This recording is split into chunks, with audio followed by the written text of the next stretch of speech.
manajemen. Fungsi-fungsi manajemen itu ada apa aja sih? Oke, yang pertama ada perencanaan.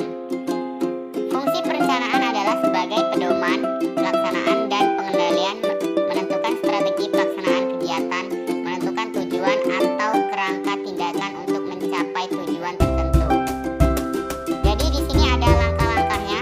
Langkah-langkah yang pertama itu ada menentukan dan merumuskan tujuan yang hendak dicapai.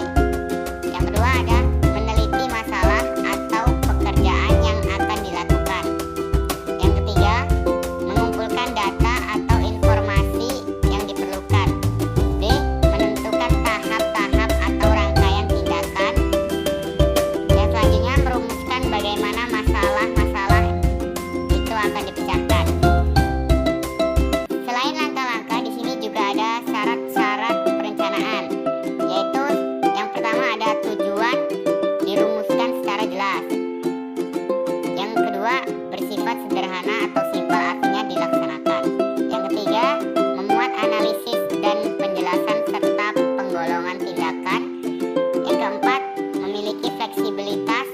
Yang ketiga, planning yang didukung ketersediaan sumber daya yang dapat digunakan seefisien dan seefektif mungkin.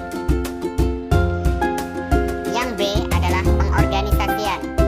Fungsi pengorganisasian diartikan sebagai kegiatan membagi tugas kepada orang-orang yang terlibat dalam kerjasama untuk memudahkan pelaksanaan kerja. Pelaksanaan fungsi pengorganisasian dapat memanfaatkan struktur yang sudah dibentuk dalam organisasi. Jadi di dalam organisasi terdapat kegiatan-kegiatan. Nah, kegiatannya apa aja sih? Oke, yang pertama ada perumusan tujuan. Tujuan harus dirumuskan secara jelas. Yang kedua ada penetapan tugas pokok. Hal yang harus diperhatikan, yang pertama itu tugas pokok harus merupakan bagian dari tujuan. Yang kedua, tugas pokok harus dalam batas kemampuan